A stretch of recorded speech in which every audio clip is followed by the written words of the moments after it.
नमस्कार। मैं अमित राम केवट, अतिथि व्याख्याता हिंदी, शासकीय महाविद्यालय लोरमी।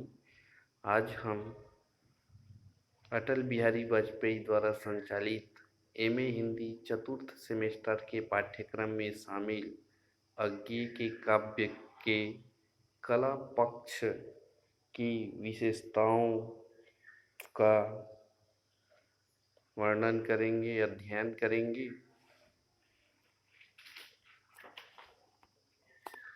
साहित्य मानव चेतना की अभिव्यक्ति है।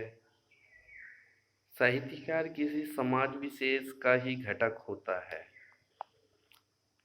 वह अपने समाज की परंपराओं, इतिहास, धर्म, संस्कृति आदि से ही अनुप्रमाणित साहित्य की रचना करता है। अपने समाज की आशाओं, आकांक्षाओं, सुखों, दुखों, संघर्षों, अभावों और उपलब्धियों को वाणी देता है। उनकी प्रामाणिक लेखा जोखा प्रस्तुत करते हैं। उनकी समर्थ वाणी का सहारा पाकर समाज अपने स्वरूप को पहचानता है। अतः किसी साहित्य विशेष को पढ़कर ही उस काल के समाज का एक समग्र चित्र मानस पटल पर अंकित हो सकता है, क्योंकि साहित्य ही समाज को पूर्णतः प्रतिबिंबित करता है। आइए देखते हैं अज्ञेय के काव्य का कला पक्ष।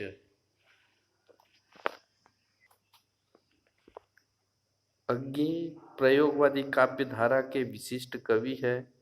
डॉक्टर कैलाश वाजपेयी के शब्दों में, शिल्प विधि की दृष्टि से प्रयोगवादी काव्य अपने पूर्ववर्ती काव्य की तुलना में अधिक समृद्ध है। छायावाद की अपनी विशिष्ट शैली के सामने प्रयोगवाद ने भी प्रगतिशील कविता के समान तत्वों को आत्मसात कर कथन का एक विशेष ढंग पर मिलता है। इसी प्रकार शमशेर बहादुर का कहना है कि अज्ञेय मेरे लिए एक बहुत बड़े शब्द शिल्पी और कला अभिव्यक्ति के पारखी, शालीन और सुरुचि संपन्न, तटस्थ, आत्मलीन और अंदर से मैं समझता हूँ एक अच्छे इंसान रहे हैं। इसी प्रकार अज्ञेय जी ने स्वीकार किया है कि प्रगति के संप्रदाय ने शिल्प, रूप, तंत्र आदि सबको गौण कहकर एक ओर ठेल दिया है और शिल्पी एक प्रकार की गाली समझा जाने लगा। इसी वर्ग ने नई काव्य प्रवृत्ति को यह कहकर डराना चाहा कि वह केवल शिल्प का रूप विधान का आंदोलन है, फॉर्मलिज्म है। पर साथ साथ उसने यह भी पाया कि शिल्प इतना नगण्य नहीं कि वस्तु को सायाकार को बिल्कुल अलग किया ही नहीं जा सकता है, कि दोनों का सामंजस्य अधिक समर्थ और प्रभावशाली होता है। उपरोक्त विचारों से स्पष्ट है कि अज्ञेय ने कला पक्ष को काव्य का प्रमुख तत्व माना है। कला पक्षों के तत्वों का विश्लेषणात्मक निम्नांकित है। भाषा। अज्ञेय की भाषा में विविधता के दर्शन है। उन्होंने प्रायः साहित्यिक भाषा का प्रयोग किया है, लेकिन उनकी भाषा में तत्सम, तद्भव तथा देशज प्रधान शब्दों का भी प्रचुरता से प्रयोग हुआ है। जैसे तत्सम युक्त शब्द चरम द्वंद्व, आत्मनिष्बल, गोचर में अगोचर, प्रमेय तथा तद्भव युक्त शब्द हवाला, कैसी बाट, भरोसा, तिनका तथा ग्राम्य देशज शब्द मतियाता, सागर लहराया, भोर की निहार नहाई कुई, अंजूरी भर कर पी लो इत्यादि। तार सप्तक के वक्तव्य में अज्ञेय जी ने लिखा है कि यह आज के कवि की सबसे बड़ी समस्या है। कवि अनुभव करता है कि भाषा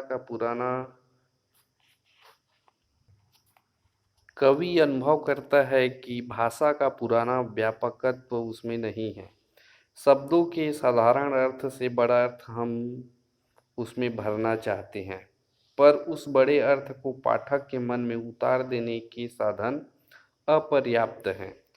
अज्ञे जी ने आत्मनेपद में भी यह कहा है कि मैं उन व्यक्तियों में से हूँ और ऐसे व्यक्तियों की संख्या शायद दिन प्रतिदिन घटती जा रही है जो भाषा का सम्मान करता है और अच्छी भाषा को अपने अर्थ में एक सिद्धि माना है। अज्ञे की काव्य भाषा का विश्लेषण करने पर यह भी ज्ञात होता है कि आरंभिक अज्ञे की काव्य भाषा सादी, रंगहीन, अनाकर्षक और कमजोर है और अपने से पूर्व की 3 रचना पीढ़ियों के हल के अवशेषों के यंत्र तंत्र प्रतिफलित करती है। अज्ञे की काव्य भाषा का अध्ययन बहुत ही महत्वपूर्ण है, इसलिए नहीं कि जैसे अज्ञे जैसी समर्थ भाषा के पहुँचते पहुँचते काव्य भाषा का विकास छायावादोत्तर काव्य भाषा के निर्माण का इतिहास है, बल्कि अज्ञे की काव्य भाषा में अर्थ क्षमता का मूल स्रोत तद्भव शब्दावली है। भाषा अज्ञे के लिए सिर्फ अभिव्यक्ति का माध्यम नहीं, साक्षात्कार का माध्यम है। अतः भाषा रचना है, पुनः सृजन है और सभी सृजन केवल आंचल पसार कर लेना है। इस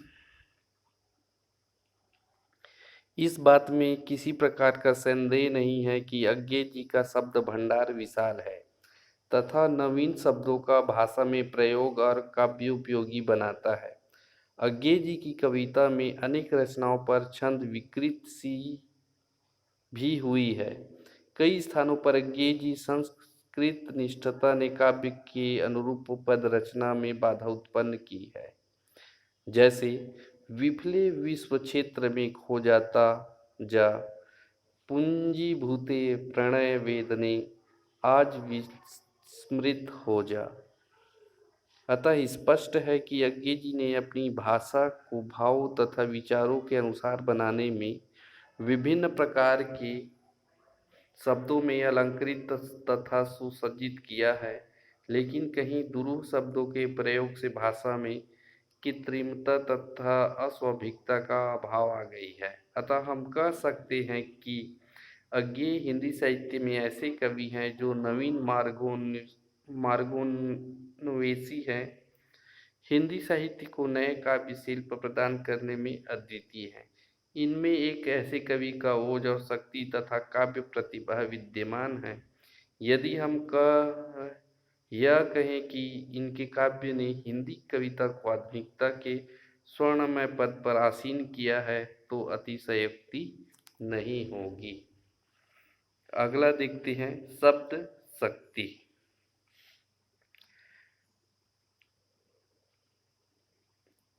इस संसार का अटल नियम है कि बिना किसी शक्ति के सहयोग से कोई काम नहीं हो सकता। यह संसार की ईश्वरीय शक्ति के द्वारा ही चल रहा है।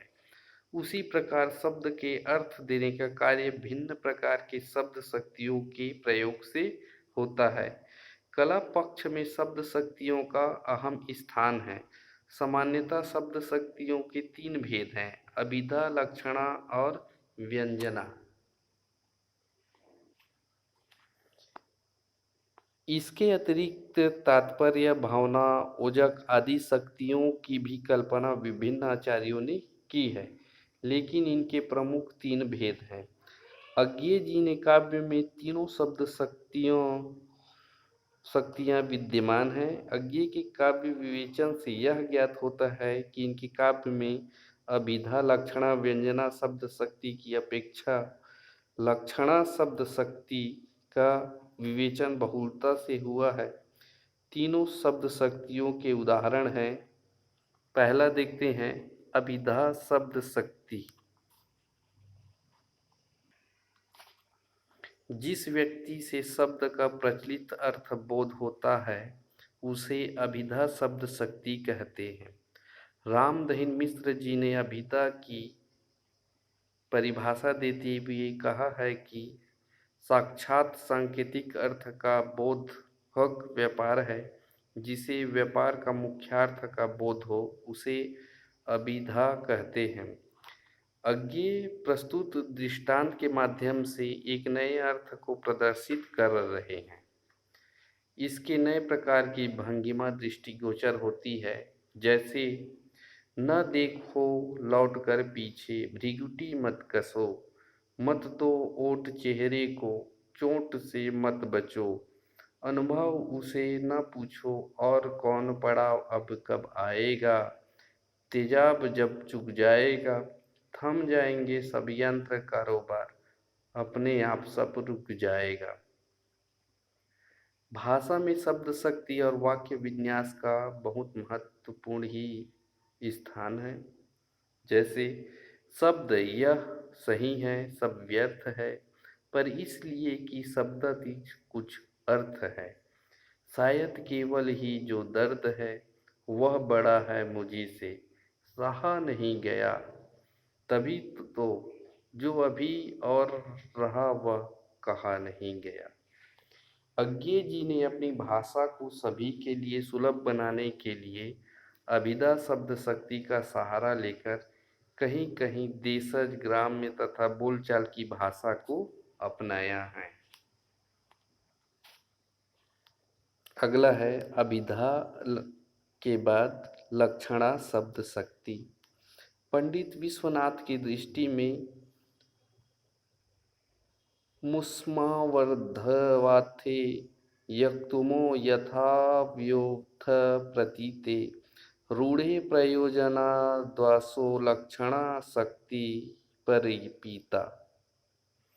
कभी कभी शब्द का वाच्यार्थ मुख्यार्थ का प्रचलित अर्थ संगत नहीं होता, तो उससे संबंधित किसी दूसरे अर्थ को बोध कराने वाली शक्ति को लक्षणा कहते हैं। अज्ञे जी अपनी कविता में ऐसे पदों का चित्रण किया है जो लक्ष्यार्थ या सांकेतिक अर्थ बोध कराती हो। अज्ञे के काव्य में अधिकतर लक्षणा शब्द शक्ति का प्रयोग हुआ है। उदाहरण दृष्टव्य है। सागर में भी रंग बदलता है, गिरगिट भी रंग बदलता है। सागर को पूजा मिलती है, गिरगिट कुंसा पर पलटता है।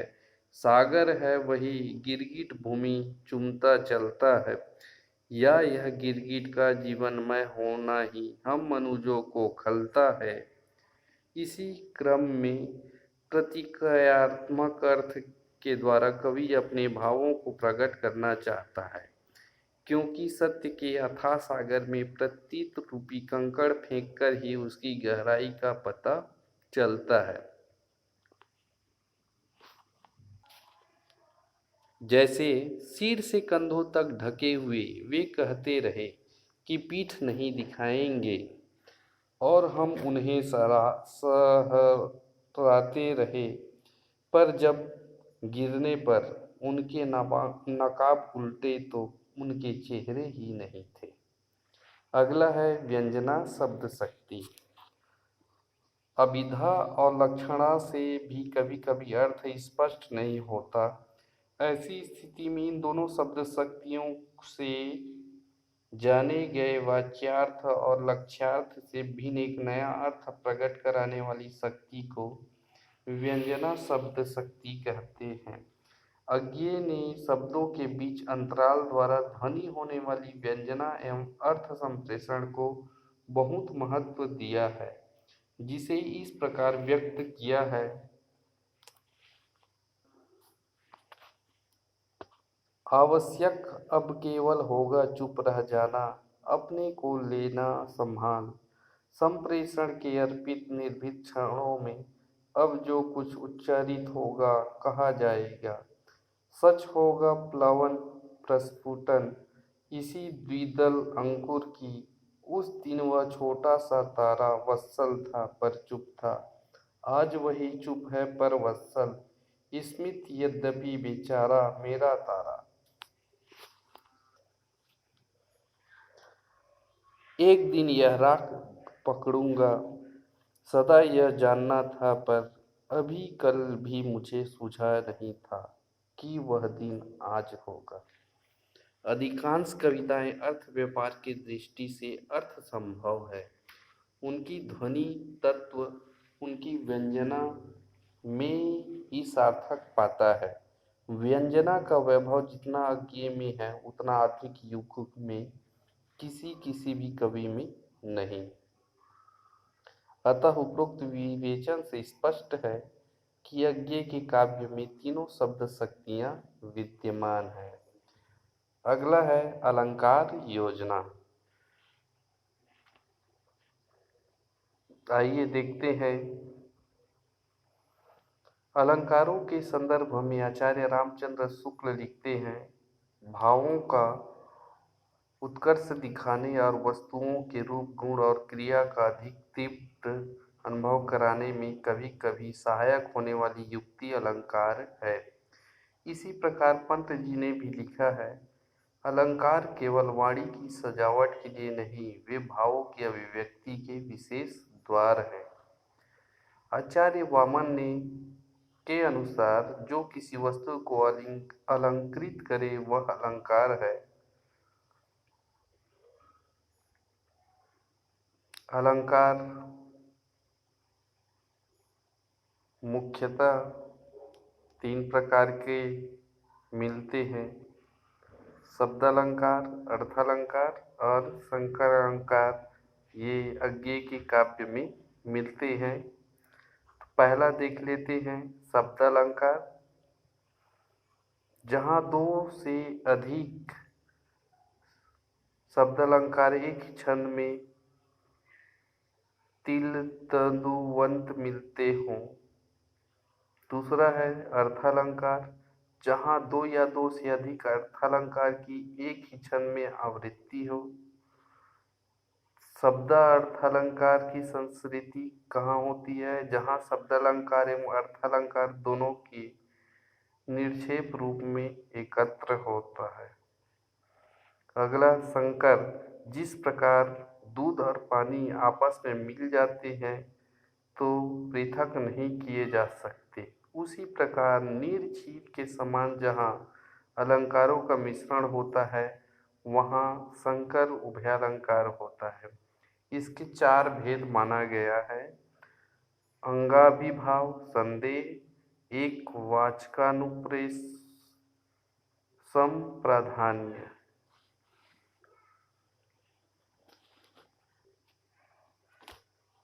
अंगीकार भाव संकर, जैसे बिना बीज के वृक्ष और बिना वृक्ष के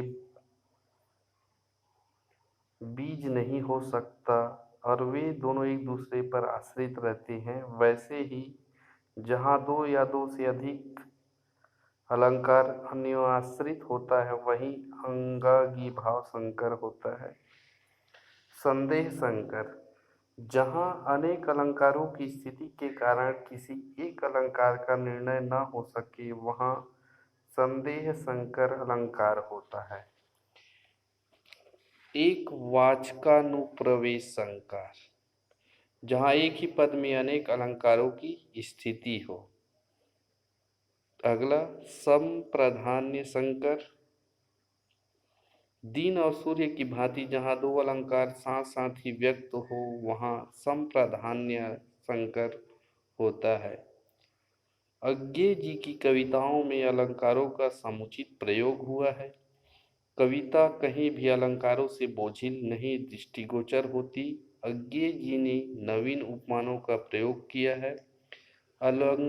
अनुप्रास अलंकार का एक उदाहरण है, दोहरा दो तुम ही बता दो, उस चितवन ने क्या कहा था। इसी प्रकार उपमा अलंकार का उदाहरण दृष्टव्य है। अज्ञे के काव्य में उपमा अलंकारों का प्रयोग सर्वाधिक हुआ है। पूर्वा काव्य संग्रह का उदाहरण दृष्टव्य है। एक भव्य दीपक सा भारत भारती को आलोकित कर दे, आलोक स्तंभ सा तेरे उर में वन्य अनिल सी, उनका कुल की रज परिमल सी, जल प्रताप के उत्थित जल सी, वज्राहत सा हृदय रहा, तू अकाल धन की आई थी, प्रार्थना की अर्ध स्फुट कांपती रहे कली। हरी घास पर क्षण भर में भी उपमा अलंकार का प्रयोग अधिक हुआ है। उदाहरण दृष्टव्य है, रहा आतप सा यही विश्वास, किंतु सहसा लहराए ज्वार सा बढ़, प्रिया के ऊपर झुके उस फूल को, माँ की हंसी के प्रतिबिंबित सी शिशु बदन पर।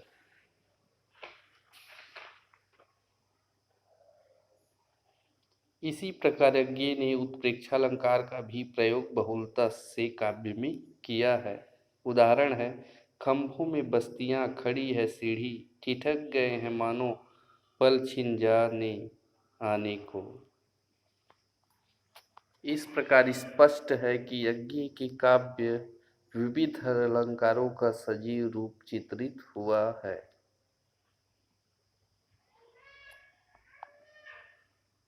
आगे है छंद योजना। यज्ञ का कहना है कि छंद के द्वारा हम साधारण बोलचाल के गद्य की लय को नियमित करते हैं, यानी स्वर मात्राओं के परस्पर संबंधों को सरलतर बना देते हैं। जो निहित रहता है उसे विहित कर देते हैं, या नहीं कर देते तो या पहचानने लायक कर देते हैं। छंद स्वरों को स्पष्टतर करता है, भाषा की गति को धीमा करता है, क्योंकि स्वरों की मात्रा बढ़ाता है। दीर्घतर स्वर अपनी पूरी अनुगुंज के साथ सामने आता है। यज्ञ ने प्रारंभ में गीत, रोला, गीतिका, वीर, गीतिका, मालिनी, तदाकुलंक, बरवे आदि छंद भी लिखे तथा उनकी प्रारंभिक रचनाएं तुकांत और अत्यानुप्रासंगिकता के शासन को मानकर चलती है। विविध पारंपरिक छंदों का समन्वय रूप यज्ञ काव्य में खूब मिलता है। सार और हरि गीतिका, चंडिका, मारहठा, माधवी दंडी और पीयूष वर्ष, वीर और तांडक, शंकर और सरसी कोलिका, मुक्ति, मानव और प्रवासी छंदों का क्रमशः समन्वित रूप यज्ञ की रचनाओं में दृष्टिगत होती है। इंद्रधनुष रौदे हुए ये एक रचना में अणिमा, कोकिला, मंजुलतिका और नयन छंदों का मिश्रित रूप प्रस्तुत है। उदाहरण दृष्टव्य है।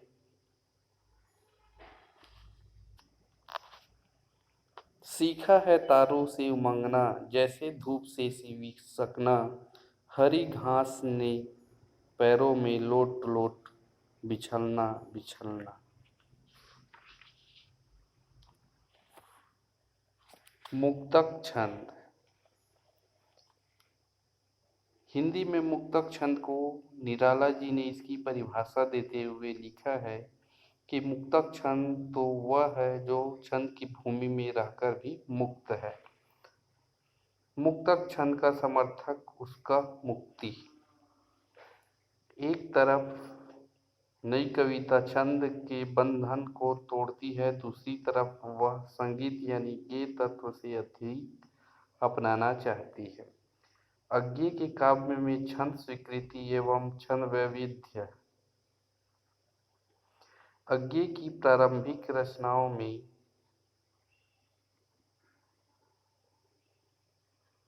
छायावादी शैली के गीतों की प्रधानता का यही कारण है कि इनकी रचनाओं में पर्याप्त छंदोबद्धता भी है।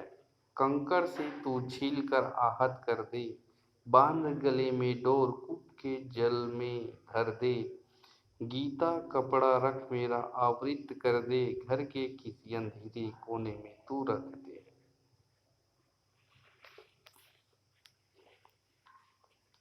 अगला गद्यात्मक छंद। कवि ने ऐसे मुक्तक छंदों को भी लिखा है जो पूर्णतः गद्य की पंक्तियों में ही व्यक्त हैं। विचारकों ने इन छंदों को 3 भागों में बांटा है। जैसे सवेरे उठा तो धूप खिलकर छा गई थी और एक चिड़िया अभी अभी गा गई थी। मैंने धूप से कहा मुझे थोड़ी नरमी थोड़ी गरमाई दोगे उधार, चिड़िया से कहा थोड़ी मिठास उधार दोगी। मैंने घास की पत्ती से पूछा तनिक हरियाली दोगी, तिनके की नोक भर शंखपुष्पी से पूछा उजास दोगी। किरण की ओंक भर मैंने हवा से मांगा थोड़ा खुलापन बस एक प्रवास, लहर से एक रोम की सी रहने भर उल्लास। मैंने आकाश से मांगी आँख की झपकी भर असीमता उधार। यह छंद रचना कहीं गयात्मक कहीं लयात्मक दृष्टिगोचर होती है। अतः निष्कर्ष रूप से हम कह सकते हैं कि अज्ञेय के छंद विधान में धीरे धीरे एक साधना कौशल तथा परिष्कार का योग हुआ है। अतः यह स्पष्ट है कि उनका मुक्तक छंद विधान अपनी कोटि का है। अगला है प्रतीक की योजना। अज्ञेय के अनुसार प्रतीक मानव वास्तव में ज्ञान का एक उपकरण है जो सीधे सीधे अभिधा में नहीं बनता, उससे आत्मसात करने या प्रेषित करने के लिए प्रतीक काम देते हैं। अज्ञेय जी की कविता में प्रतीकों का बहुलता है। अज्ञेय जी के प्रतीकों को हम 4 भागों में बांट सकते हैं: आत्म प्रतीक, प्रेम संबंधी प्रतीक, सांस्कृतिक प्रतीक और चौथा मानव भक्ति तत्व प्रतीक आदि। अज्ञेय के आत्म प्रतीक के अंतर्गत वे प्रतीक आते हैं जो कवि के निजी जीवन से संबंधित है, जैसे हारिल पक्षी के पंजे में दबा तिनका नन्ही शिखा वासना का प्रतीक है। रेत के अंतर्गत विलुप्त नदी कवि का यथायुक्त उदाहरण उदार भावना का प्रतीक है। न जाने मछलियां हैं या नहीं आंखें तुम्हारी, किंतु मेरी दीप्त जीवन चेतना निश्चय नहीं है।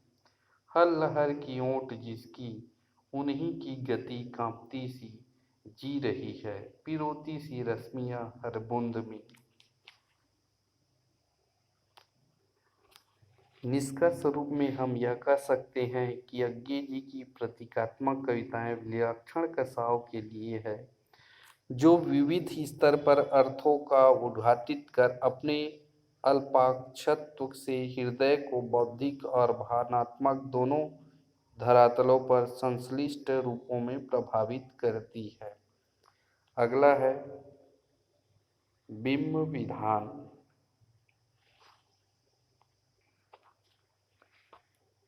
बिंब शब्द का अर्थ है चित्र। कविता का निर्माण शब्दों के माध्यम से होता है। शब्द बिंब का अर्थ है शब्द चित्र।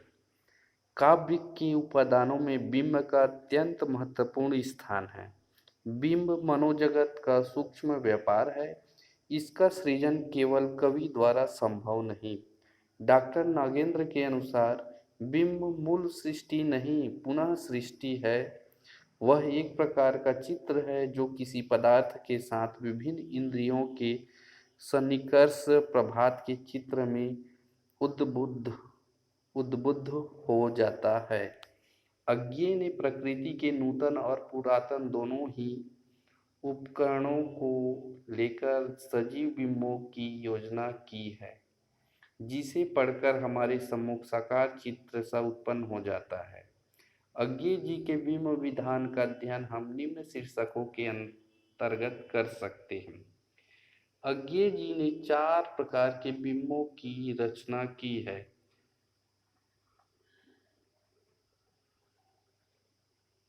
ऐन्द्रिक बिंब, वस्तुपरक बिंब, भाव बिंब तथा आध्यात्मिक बिंब इत्यादि।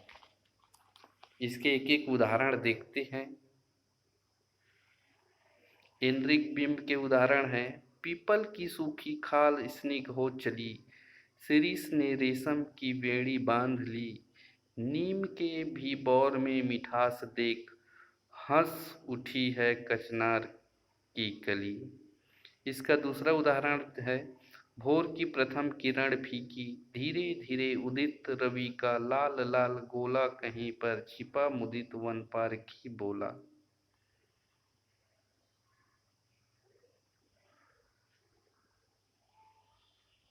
ऐन्द्रिक के भी 3 भाग हैं: श्रव्य बिंब, स्पर्श बिंब और घातव्य बिंब। श्रव्य बिंब के उदाहरण देखते हैं।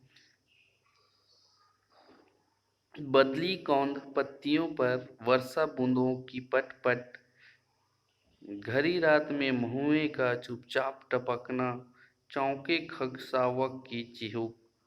यह असाध्य वीणा में इनका वर्णन है। सी- इसी प्रकार दूसरा उदाहरण है, क्यों यह मेरा सवाल अपनी खोज से मुझे तड़पाता है रात भर, जैसे टांड में अखबारों की गड्डी में छिपा चूहा करता रहे कुतर कुतर, खुसर खुसर खुसर।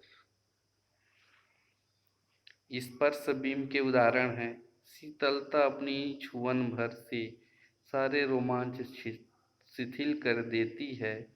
फेन झालरदार मखमली चादर पर मचलता, चिमटी से जकड़ी नपकी थिगली में तारों की बिखरी सुइयों की। घ्रातव्य बिंब के उदाहरण है, तुम्हारी देह मुझको कनक चंपे की कली है, तुम्हारे नैन पहले भोर की तो ओस बूंदे हैं।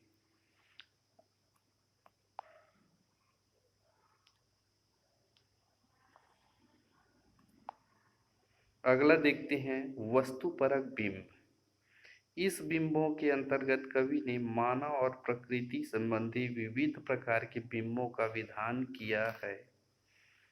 जैसे तुम्हारे नैन पहले भोर की तो ओस बूंदे हैं, अछूती ज्योतिर्मय भीतर द्रवित। अगला है भाव बिंब। अज्ञे जी ने भाव बिंब के अनेकों चित्र उपस्थित किए हैं। जैसे धूप माँ की हंसी के प्रतिबिंबित सी शिशु बदन पर हुई भासित, नए चीड़ों के कटीली पार की गिरी श्रृंखला पर। इसमें अज्ञे जी ने वात्सल्य भाव का चित्र उपस्थित किया है। इसी प्रकार रति भाव से युक्त उदाहरण दृष्टव्य है। स्नेह से आल्पित बीज से भवितव्य सा उत्फुल बंद, वासना के पंख सी फैली सी धारा, इतनी सत्य सी निर्लज नंगी ओ समर्पित। इनकी अन्य विशेषता देख लेते हैं। भाषा बिंब, शब्द शक्तियाँ, अलंकार, छंद, प्रतीक के माध्यम से अभिव्यक्त कविता के रचना विधान में लय का भी अहम स्थान है। लय भाषा में अंतर्निहित गति और यति की आपसी संघात से निष्पक्ष होती है।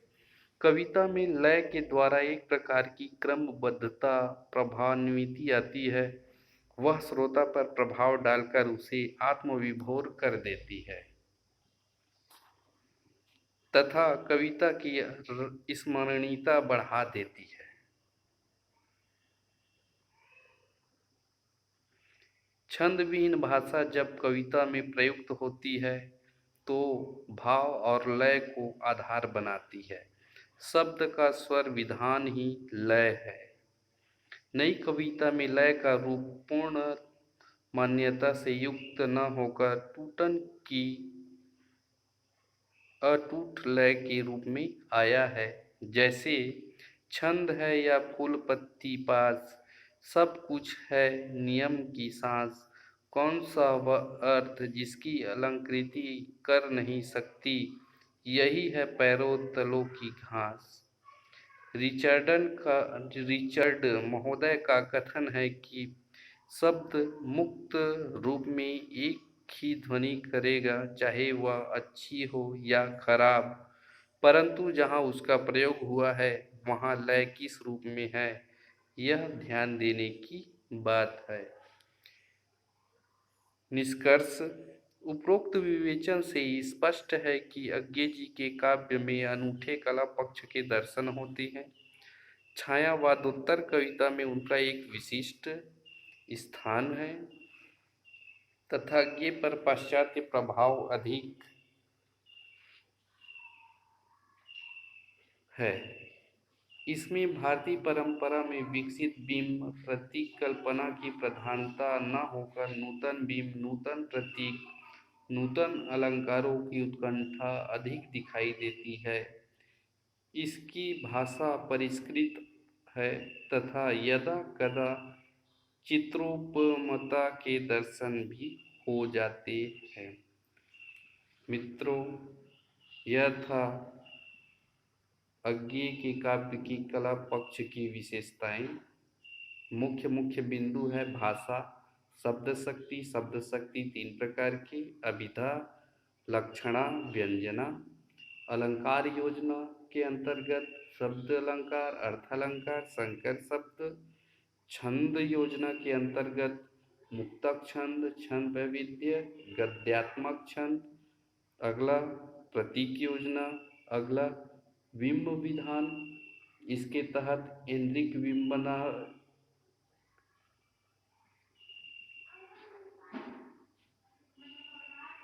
ये भी तीन भाग हैं इनके: श्रव्य, स्पर्श और घ्रातव्य बिंब।